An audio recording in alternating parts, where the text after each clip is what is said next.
Okay, well, hello, good morning, and welcome to Child Care Challenge and Dilemma and Daycare. Today we have Ramon Spencer, who has been working with children for how many years?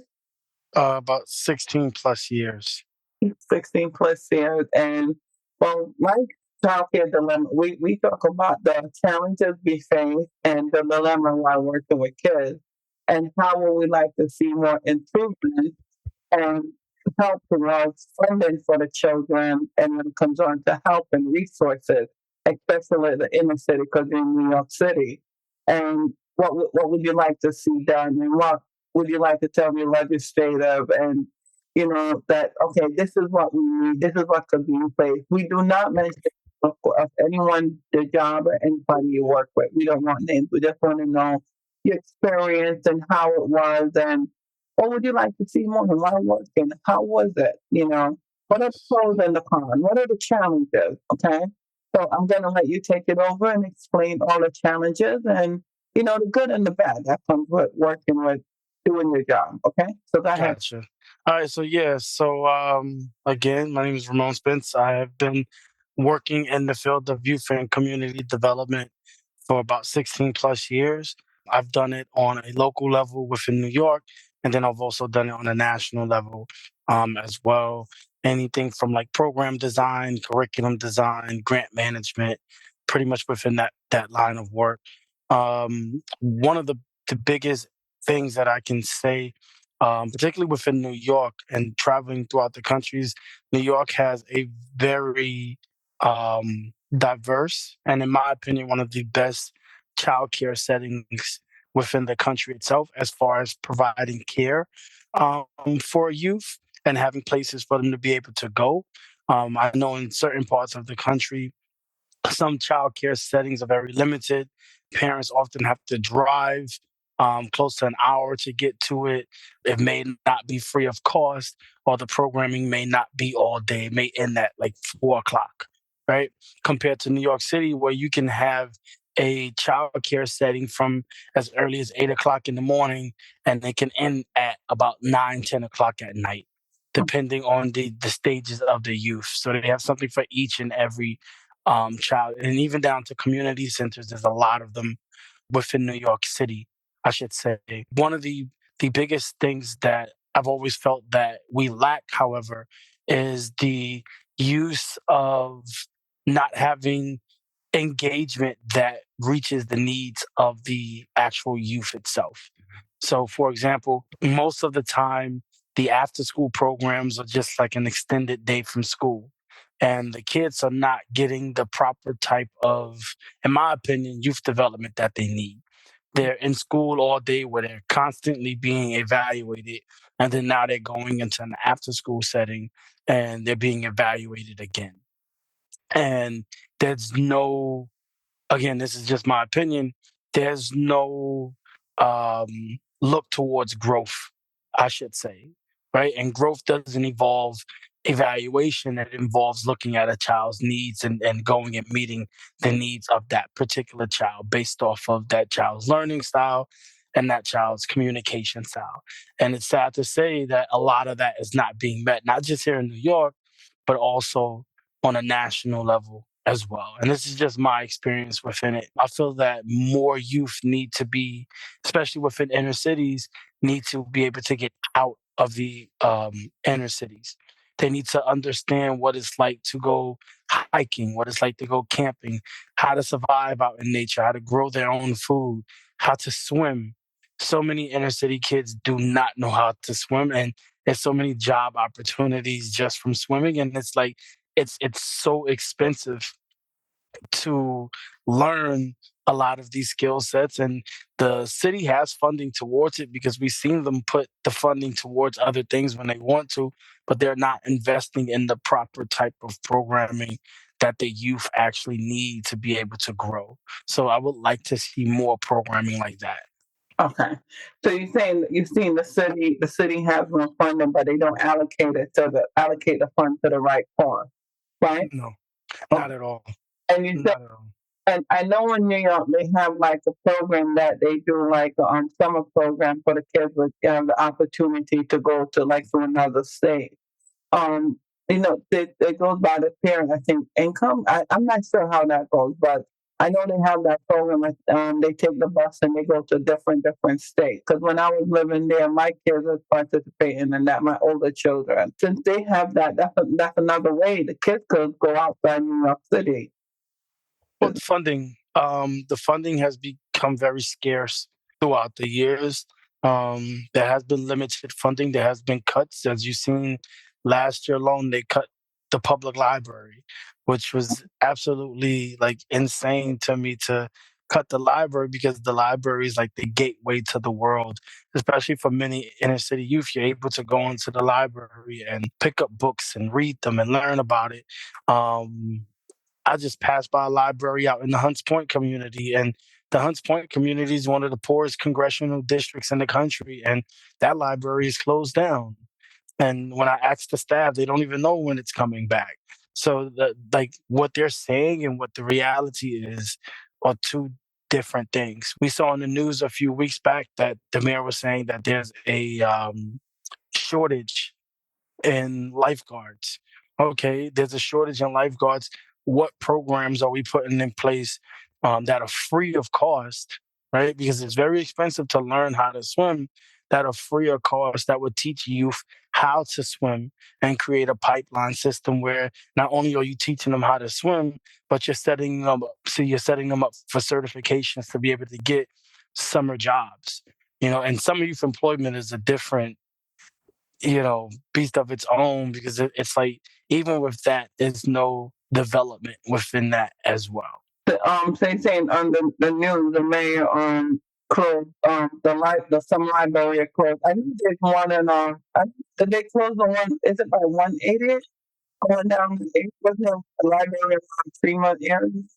I'm not too sure about that. I know the one in Little Italy is still open. Uh, Yeah, that one is open.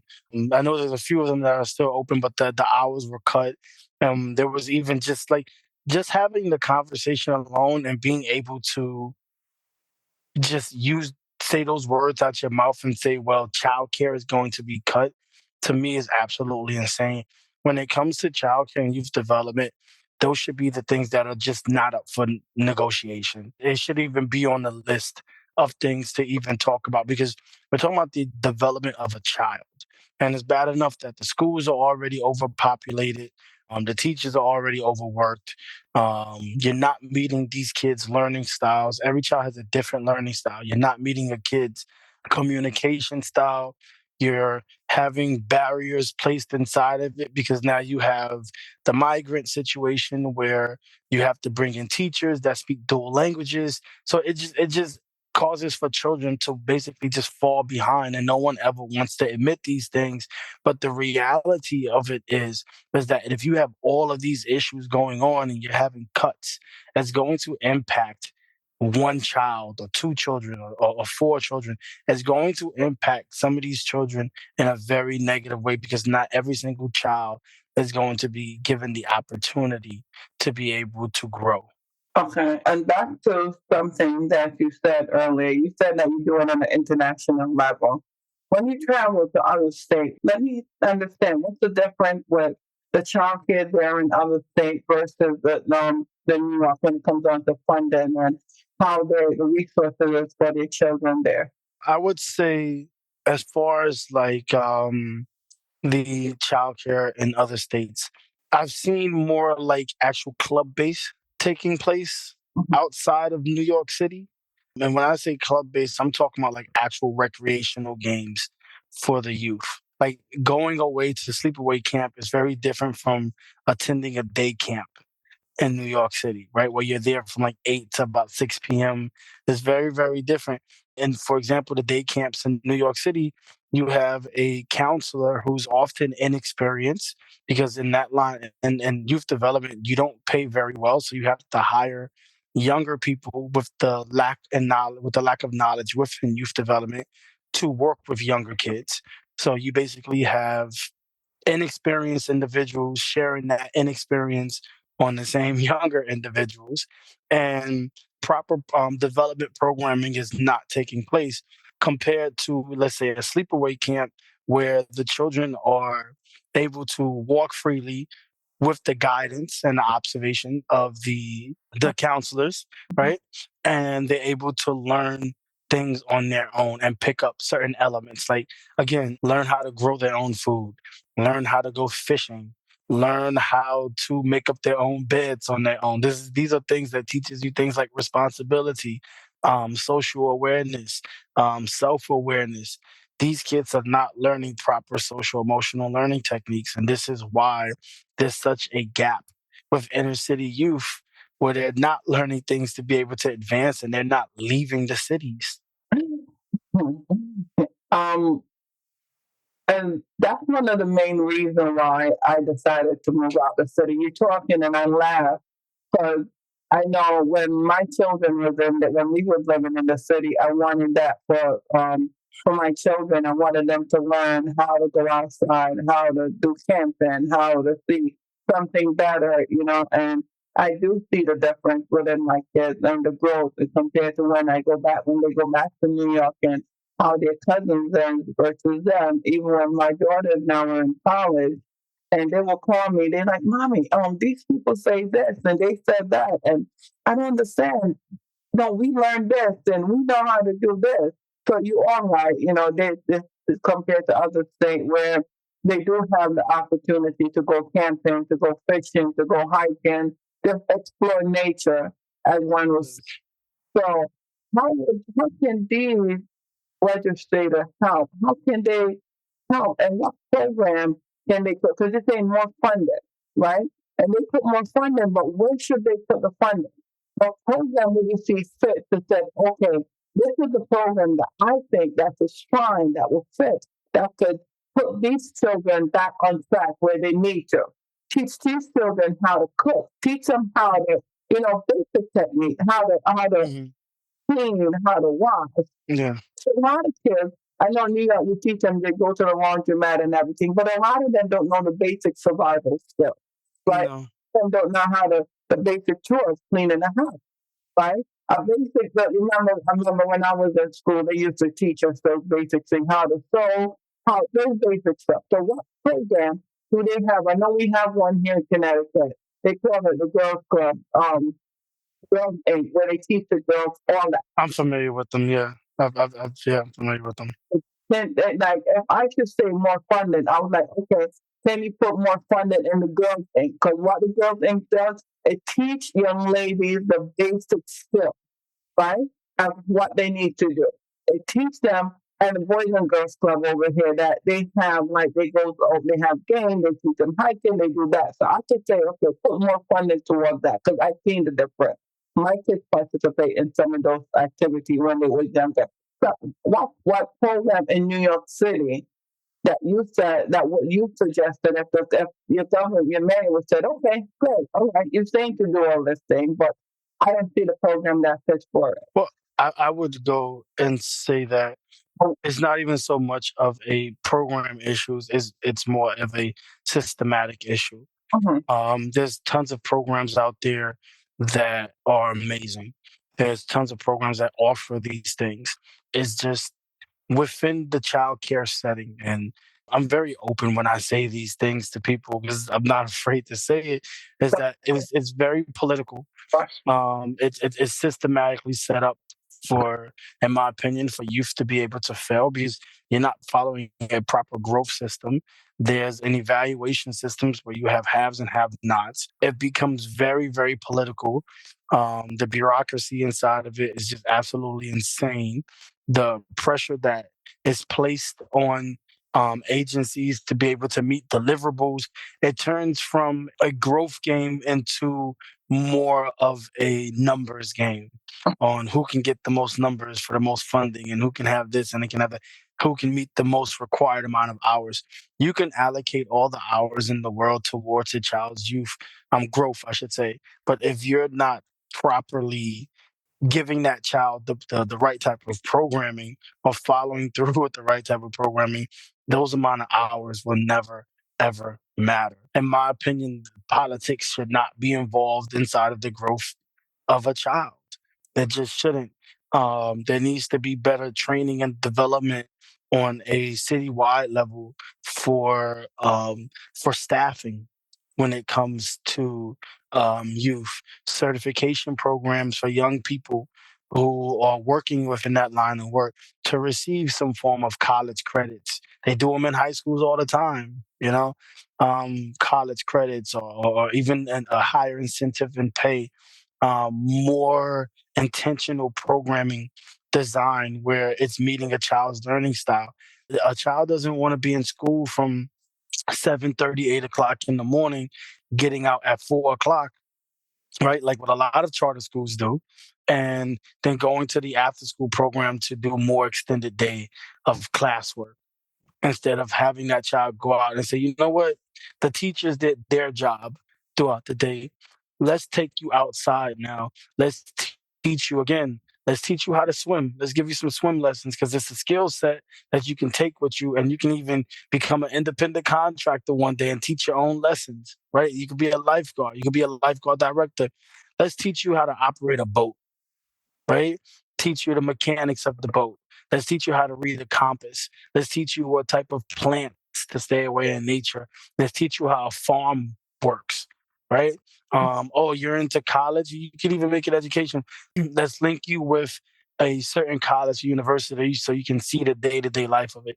They're not promoting it, they're not teaching life skills. And until we stop making a child's growth political and a numbers game, none of that will ever change. And that starts with the parents taking back and speaking up and being aware of what's going on.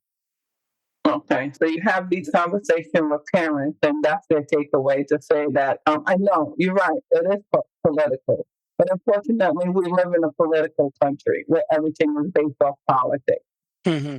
Everything is systematically struck to either fail you or uplift you. I always said that when I came to this country back in 1992. I said this system I learned about America. It's only make two options you have: fail or make it. It's the one, Yes. but unfortunately, our children are suffering from it, and especially our inner city kids and young men.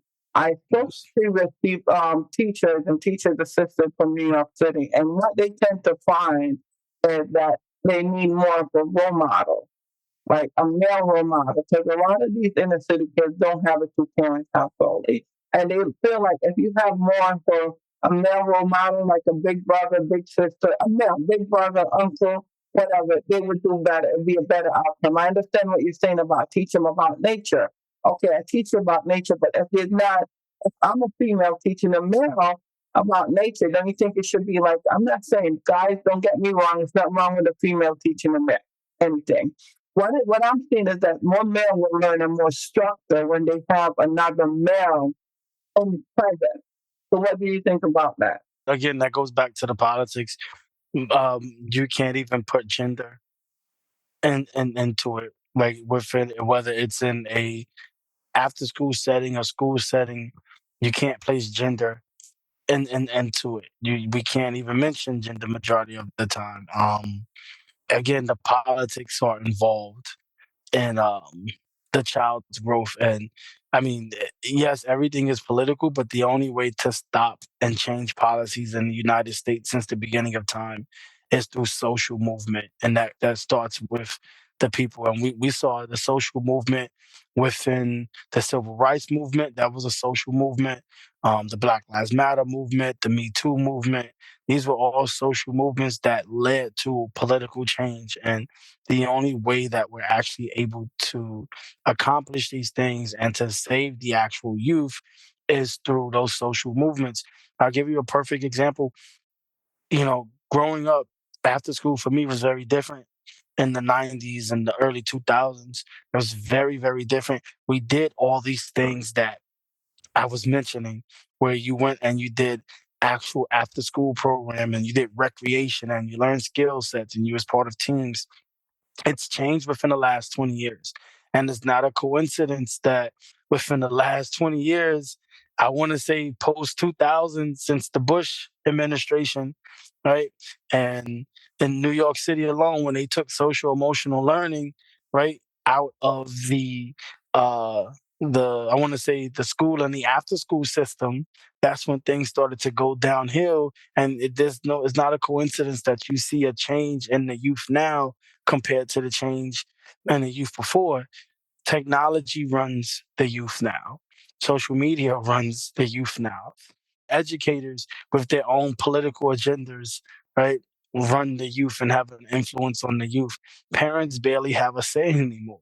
The economy runs the youth because the average parent works, let's say, maybe two jobs, or even if you do have a two-parent household, both parents are not home at the same time because they got to be able to afford the rent. So politics, that's why I always tell you, it always goes back to the political structure of it. And the only way that you're going to change these things is through a political, not political, a social movement. Okay, like you said, a two-parent household and both have to work. I have a parent where they're two-parent household and the mom owns that hill, right? A baby comes in the night and the dad works at night and the mom works at night and she had to do closing. And they went and they robbed the store and she was the only one there closing the store, right? And now she's afraid. So you're right. There is a lot. Even though two parents household is hard financially, it's hard for one person with the way the economic is that to survive alone. We cannot survive on one income. We have to survive on one single parent that have to work two, three shifts. And even if they get one shift, they work hours maybe like I have a parent 1 to 8 in the afternoon. I open 24 hours, but not every child care have that, availability. So how for child care that do have that availability, like in Connecticut, we're limited. I don't know how it is in New York now, right? We're limited. Like we could have nine kids, three before, three after, and six full time.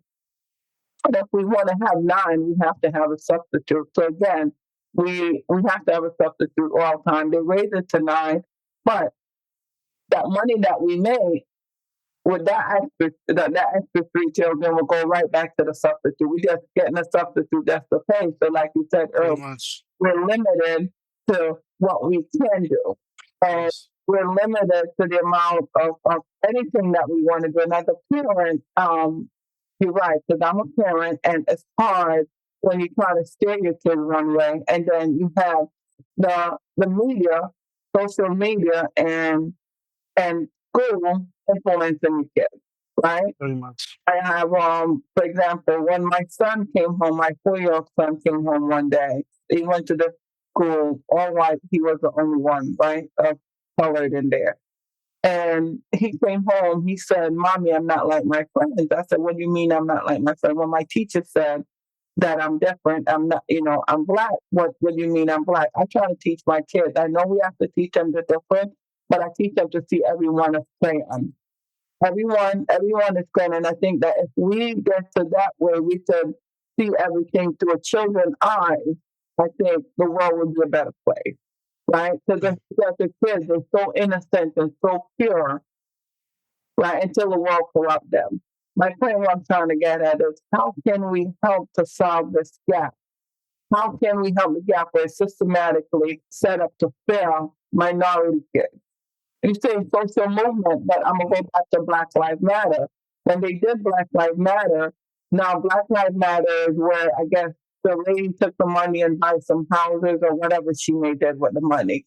And you're still getting black men being killed. You're still getting black men being dead. It's social. I believe that if you're going to create a social movement, I'm not against it. If you're going to create it, it should be a persistent thing, not a one-time stuff. Because changes is still not made. You should make it where changes are made and make a permanent thing. I think it's with social movements, not to get too political, but social movements don't last in this country because they're always being taken out. And the moment that an individual or a group or organization has a strong enough social movement, they get labeled in this country. You get labeled as things such as terrorist organizations, all right? Or you get targeted by the police, or you get targeted by rich capitalist corporations where it's like, okay, now we're going to do everything possible to make these group of people look bad and just remove them from a seat of power. Every single social movement it goes like again, it goes back to the civil rights movement. How did that slow down? They assassinated Martin Luther King, Mhm. right? How did the Black Lives Movement start to get torn down? They started painting negative images of them inside of the media and only focused on the negative. They didn't even focus on any of the good things that they were doing. Yeah, when an organization grows that big, right, in such a short amount of time, yeah, you're gonna have a lot of kinks. The same thing in corporations. When a corporation that's basic business. When a corporation overexpands too fast, it can lead to that corporation failing, right? Because you don't have proper systems in place for things, right? And a bunch of other things, right? But you need to be able to have a social movement in order to get something done. It's never been in the history of the United States where a problem was not solved without having a social movement. But we have a union, a child care union. We have a union that do go out and do rallies for us, right? Hmm. And that union rallies across the state. Child care have a union in New York. I know the family home does. I don't know about the centers. In Connecticut, all over the state. And our union rally for us are better. Because before the union, we was doing a lot worse. Like I could tell I was making $1 an hour per child. Like I would have 6 kids and I would come home with like, I work crazy hours, like I tell you about 24 hours and only making like $2,000-3,000 for the month. Okay. So we do have that where that's a form of social movement. And this is why I created this podcast.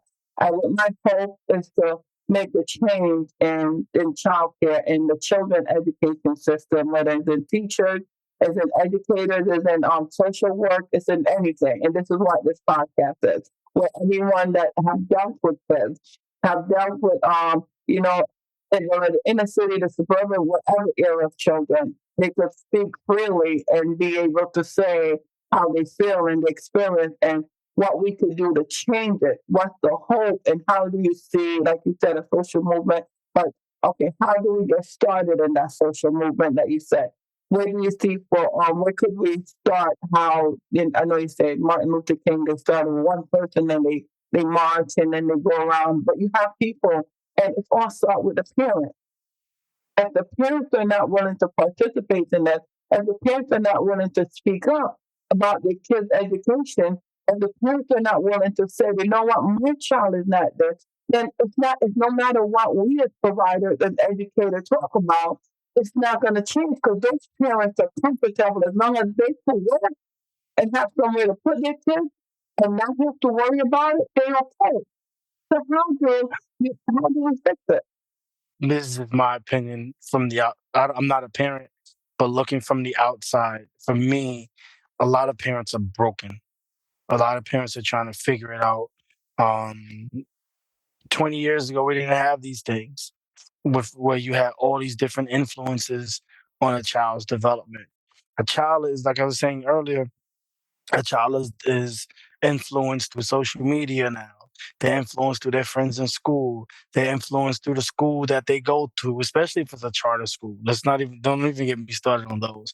Um, they're influenced through the commercials they see on TV, the music that they listen to, the things they see as they're walking to school or on the train.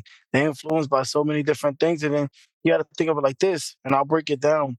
A child goes to school at what, let's say 8 o'clock, and that child is in school from 8 all the way until about 3:30. That's the average school day. Then from there they go to the after school, and the after school runs the exact same model that the school does because they normally feed off of each other. Right now, that child is influenced between the hours of 8 to 6 by one entity, all political. 8 to 6, right? We're talking about over 10 hours. Then the parent picks that child up, takes the child home.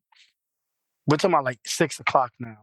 It takes on average about an hour for the average person to get home, right? If they're traveling, right? Stops here and there. So about 7 o'clock, that child gets home. Then that child has to eat. That's another hour right there. That child has to bathe. That child has to get ready for the next day. They may even have to do their homework, right? So by the time that child get ready for bed and falls asleep, we're looking at like 9, 10 o'clock at night because they have to get their proper amount of sleep for the day. That leaves a parent with about 3 hours, 2 to 3 hours of influence on their child. But the remaining half of the day, that 10 to 12 hours, all belong to the outside influence. So it takes away the voice of the parent. It does place a hardship on the parent. And again, economics and politics play a part in this too, because if you live in New York City where the rent is like $2,000 for like a one-bedroom apartment, on top of that, if you make a certain amount, you don't qualify for certain government assistance programs. So parents are figuring it out. There's kids who go to bed hungry, or parents who go to bed hungry because they get the food to the child and they're figuring it out. It all boils back down to, yes, it is a political structure.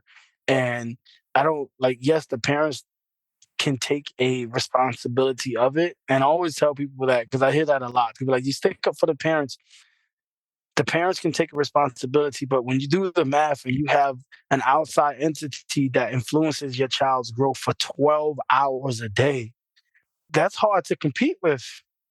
That's extremely difficult for a parent to sit there and compete when first off, your first 5 years are the most important years of your development. So if 12 hours out the day is being influenced by an outside source, it's damn near impossible for that parent to be able to reverse all of those things. And then you're doing that for about what, 12 to 13 years of a child's growth, and then you send them out into the world. So it's very tough for the parents to really have that influence or have a say in their child's life. It's just, I'm a huge advocate for that. I I could say I understand your point, and I believe that we as parents, I know you're not a parent yet, but me myself as a parent, as a mother of 8, 9 and 8 living as a mother, I said that my kids spend time outside. And even though I tell you I work 24 hours, and my husband, he works from here to all the way in New York, I still try to make sure I find that time. Even on the weekend, I try to clear some time for the kids, so I can have that influence on my children. So I could sit them down and talk to them because I don't rely on the system to raise my children. Because if Mhm, raise my children, then they're going to steer them into the wrong way. So you have to, at some point, take control. I know you're saying that the parents have to work 12 to 13 hours. And they do have day off, but what I find, and I'm telling you from working in the childcare industry, mhm, parent does, the fact that they have an opportunity to put their kids here and there, they won't even take that time. They're like, okay, I'm gonna take that extra overtime hours. They take that extra 2 hours. Okay, that extra 2 hours I could need. That extra 3 hour shift. That double shift. That a lot of parents don't want to spend don't put their kids as a priority, right? None of the parents don't love their kids. They do love their kids. And some of them, but they do need help, right? A lot of parents do need help. If you're going to rely on the system, like you said, about 12 hours to raise your children, and you don't set aside that one moment, that one day, that one day will make a big difference in your kid's life. That one day to say, you know what, okay, I got 2 days off. These 2 days off, I know you spend a lot of time spent in school. I know I'm not there. I know I work extra hours. And I know by the time you get home, it's just our daughters, it's just for you to eat. But you know what? This is our day. Shut my phone off, shut all the computers, shut every social media down, shut everything down and make it a family day. mhm, Well, I think when you saying back, when you were growing up or when I was growing up, we didn't have social media, and when it's dinner time, then what you can wear your hat around the table, and you mhm, a cell phone, you can bring your cell phone around the table, mm, right? All TVs are off, and that was just a family day where we sit there and eat, whether we want to sit there and talk, whatever, and then after that we choose something that we want to watch. But we still spend a lot of time, more time outdoors, right? We still have that same thing. So we spend, it's just now I find that the law is stricter where they're like, okay, if you yell at your kids too hard, it's abuse. Right. Back then I could tell your kids, not mentally abuse your kids, not a way where you're gonna cause emotional harm to your kids. You would talk to your child and it would stick with them. So yes, you are right. The system do have a safer limit. Yes, but parents need to start grabbing back their children. And what I do find is that more parents are choosing to homeschool their kids I now. know I would. That's what I plan on doing. Right. I know children to homeschool their kids now than to let them go out there. Why? Because they see that when they let them, some of these teachers do not care. Okay. A And lot of them don't. the place that they just like, listen, I'm here, but it's not my kid, so I don't care. The parent don't show up for PTA meeting. You can have PTA meeting and parent don't show up. Why? Again, I know you said rental expensive, but you got to understand as a parent that that child that you choose to bring to this world didn't have to be brought. You did that. That's your choice. Need some moment with you. Need some attention. You're gonna let the system raise your kids, then they're gonna end up in the system and they're going to go down the wrong path. So I feel like parents should be take responsibility, and parents should partake in their kids' life more. But I mean, a lot of these parents have they were brought up in a system that was again a design for them to fail. So you have people who were taught in a system that was designed for them to fail. And I hate to use these words, but you have a group of people who are already broken from a system teaching a younger generation what they know, and what they know is just broken. So it's like that endless cycle of brokenness being passed down from generation to generation to generation because it's intentionally designed that way for the individual to be able to fail. The one thing that's always attracted me to the field of youth and community development, and this is not something that I grew up saying I wanted to get into, was the science behind the development of an individual. Because if you can understand the development of a child, then it'll make a lot more sense on how we interact with different adults, right? And I always refer back to social emotional learning. Social emotional learning is the science and the backbone behind, and many other things behind the development of a child, right? It teaches like those five pillars, which is like responsible decision making, social awareness, self awareness, right? Critical thinking skills. It teaches children all of these things. And when you remove that out of a system, right? And you're not teaching that for the growth of a child, then that child's going to grow up and become an adult. And all those traits that they lacked and the negative ones that they learned, they're going to spread. You know how many parents say, I can't help my child with their homework because this is a new form of math, right? How many parents do not read at the level that they're supposed to? And yeah, there's programming out there for them to be able to do it. But the hassle that it takes to get to these programs, or these programs, what they advertise and what they really are, again, two totally different things. You know how many times I've walked into schools or into programs and they say, "Oh, we're a STEM program," and you go in and the kids are just doing puzzles in the corner.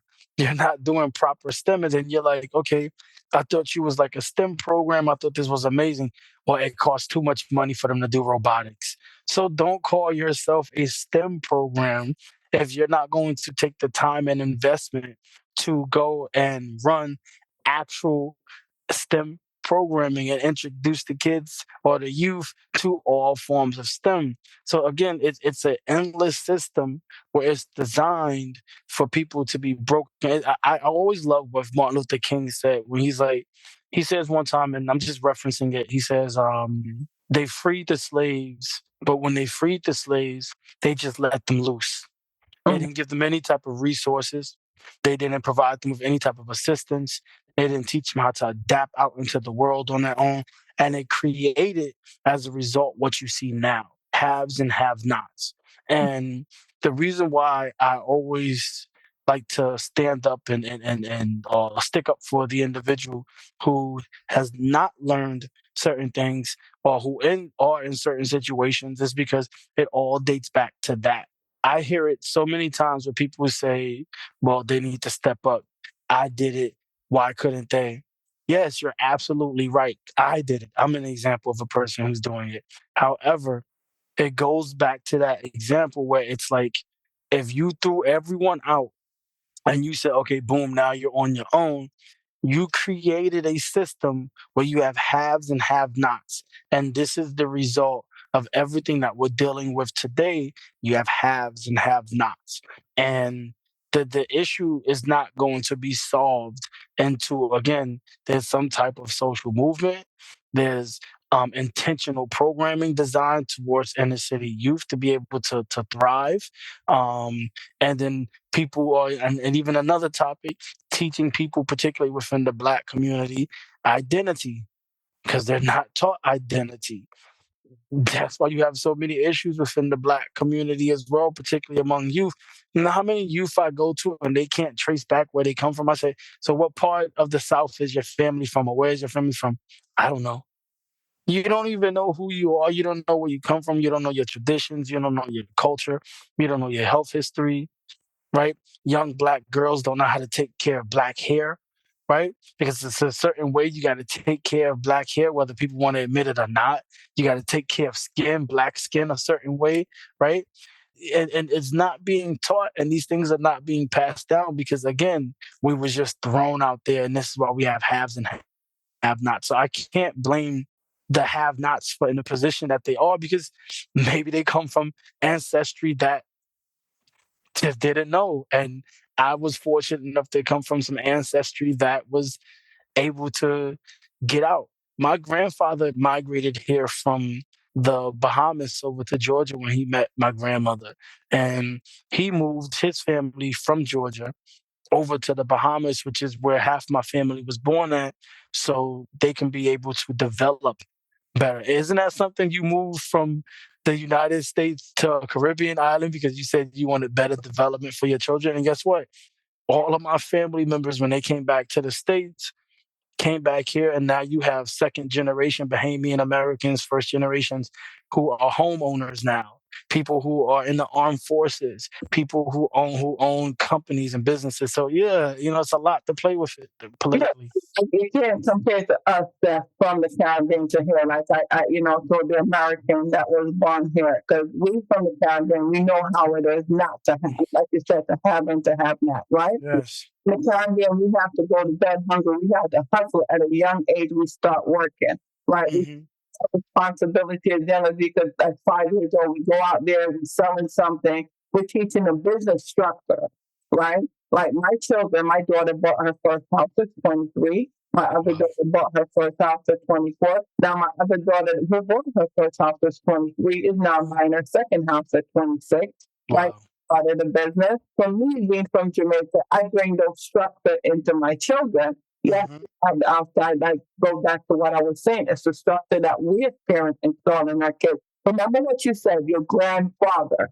He's seen that the system here would have failed the generation. So in order for him to not have them fail, he removed them from that Hmm. system Hmm.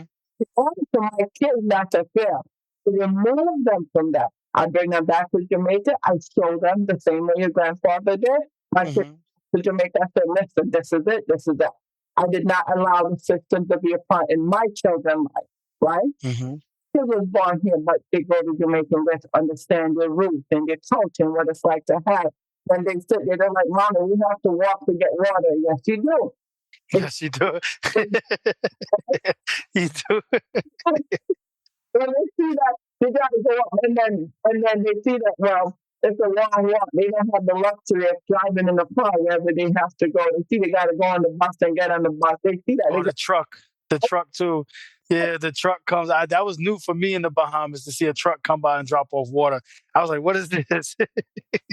That's what I said. So they get to learn that. So I understand like you're basing it off us back home, but you can't. Us back home is more after structure. We get to go outside. We don't have the TV like they have here. Yeah, we have social media, TV, but we gotta hustle. The kids them they gotta learn how to hustle back home. Go outside, play football, which American call soccer. Play something. The girls outside doing something, working, doing hair, doing stuff. Again, it's always not to us taking back control of our children as parents. And I think what I'm getting from you and what I come down to is that you're saying a lot of people don't know. Like you said, Martin Luther King said, they set the slaves free, but didn't teach them how to, how to survive in the world. We have to Exactly. teach the parents We need to set up a program, educate the parent. And you said earlier, parents didn't know how to do schoolwork. We need to educate these parents and Mhm. how to better Mhm. understand their kids, how to better assist their kids. Because we can train the system all we want, right? But at Mhm. the end of the day, they go home. And when they go home, we have to structure that home, that foundation. But like I tell my boys, I tell my son, my Isaiah, I said, listen, I'm gonna tell you something. When you get a wife, you're the head, but your wife is the neck that turns the head, right? The same thing with the school system. Because remember, without the neck, the head can't turn, right? Mhm. Same thing with the system. The school is the head, the systematic, as you put it, right? The system. But the parents are the neck that turns it, right? If the parents sit there and if we don't structure the neck, if we don't have a strong foundation of the neck, because if the neck is gone, there's nothing we can do. Then we are paralyzed. Then it don't make no difference with the head or whatever it is, right? So we have to strengthen the foundation, which is the parent. We have to teach a parent, give them better. I know you said they have program that they could get to, but it's such a long distance. Try to get a bus, a drop off and pick up service. They could invest in that. Invest in, It's expensive.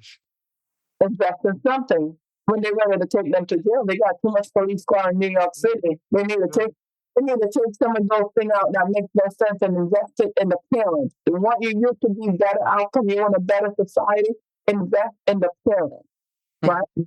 Talk to the parents, teach them how.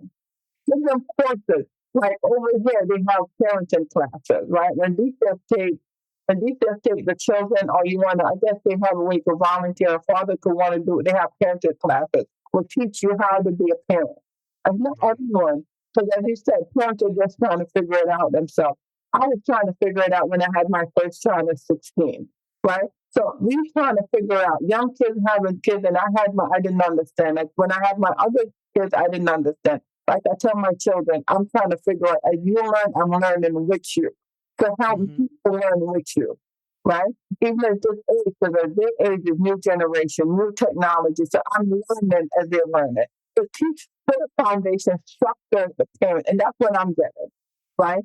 Have something to help the parents so they can be better with their kids. So when the system, which is the head, trying to turn it, no, the neck will know how, like, listen, I'm not turning that way, right? Which is a foundation, which is a parent. The parents are the foundation, and I think we should invest in parents so that the kids don't fall into the system. I agree. Invest in communities. That's always some people. It's youth and community development. The community development part plays a big role in it as well, along with the youth. The things that the youth see, the images that they see, the things they see on TV. The fact that you can be in the Bronx and you see nothing but concrete, but the moment you go past 96th Street, the buildings start to change. You got plants and stuff, you got wildlife, you have the greenery for people to be able to see, but you don't see that up in inner city, quote unquote, ghetto communities. You don't see any of those things. You don't see plants planted out. Like, even down to the football fields and the baseball field, they're all synthetic turf now. You have to travel out to get to those things. So little things like that matters in a child's growth. So again, like I was saying, it goes to that political structure. Not to keep defending the parents, but again, the parents need those resources. If a parent goes up right now $1 in their wages, $1, the landlord is entitled to half of that dollar. They can raise your rent. You tell me, how is a parent supposed to survive? How is a parent supposed to invest in other forms of education to better themselves if you're taking care of a child, paying the rent, paying for groceries, paying for transportation, paying for your own personal self care? All your money's going to that. But by the time you save up to be able to invest in, like, let's say, a college course or some type of form of professional development to get you out of these inner city communities, you're too old to even enjoy it. And that's why I said they need to Yeah. invest in the parents. Once they should create a fund, especially allocate fund for the parents, create a system for pick up and drop off. system where parents can have. I know in New York City, the buses all over. Every so what, 10, 15 minutes, there's a bus. So that's what they're going to come with. They live in the city. So why would they want pick up and drop off service? Why should we give them door to door service? Because you got to think how they think, right? We may think, okay, support, invest fund in these parents now. And that what we say, where's the money coming from? The taxpayer dollars, which is going to raise those parents more money coming out their check. So and when the parents agree with that, all right, you know what, to better serve us, okay, go ahead and take money out of her, more money out of her check.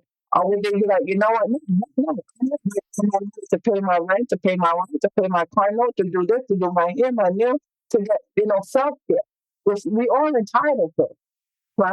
But I feel like if they have funding, they don't need to raise it, but we got to think politics. Politics don't be like, listen, the money got to come from somewhere.